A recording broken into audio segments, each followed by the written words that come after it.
আসসালামু আলাইকুম ওয়া রাহমাতুল্লাহ।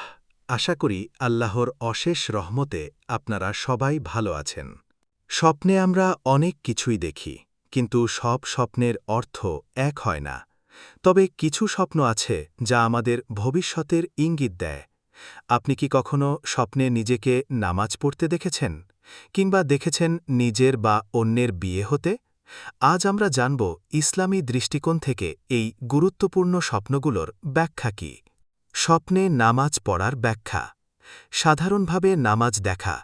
স্বপ্নে নামাজ পড়তে দেখা অত্যন্ত সৌভাগ্যের লক্ষণ। এটি নির্দেশ করে যে ব্যক্তিটি আল্লাহর পথে আছে এবং তার নেক আমল কবুল হচ্ছে। ফরজ নামাজ পড়তে দেখা।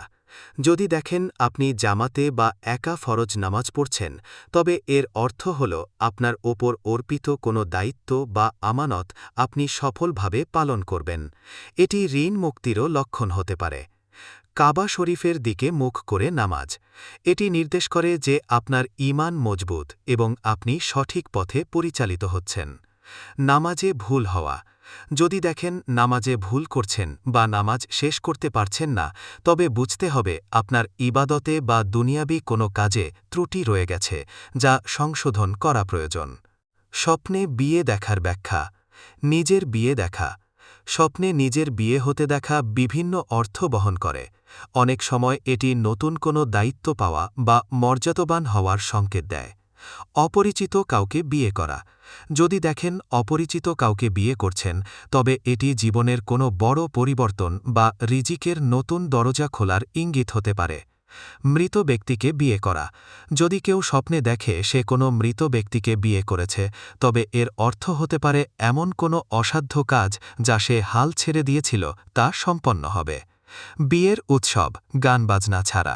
ইসলামে বিয়ের উৎসব দেখা সাধারণত খুশির সংবাদ বহন করে। তবে মনে রাখবেন, যদি স্বপ্নে বিয়ের সাথে উচ্চস্বরে কান্নাকাটি বা ইসলাম বিরোধী কর্মকাণ্ড দেখেন, তবে তার ব্যাখ্যা ভিন্ন হতে পারে। সতর্কতা। মনে রাখবেন, সব স্বপ্নই সত্য হয় না। ভালো স্বপ্ন দেখলে আল্লাহর শুকরিয়া আদায় করুন এবং খারাপ বা দুশ্চিন্তার স্বপ্ন দেখলে বাম দিকে ৩ বার থুথু ফেলে শয়তানের অনিষ্ট থেকে পানা চান এবং কারো কাছে তা প্রকাশ করবেন না। বিদায়। আল্লাহ আমাদের সবাইকে সঠিক বুঝ দান করুন। ভিডিওটি ভালো লাগলে লাইক দিন এবং অন্যদের জানাতে শেয়ার করুন।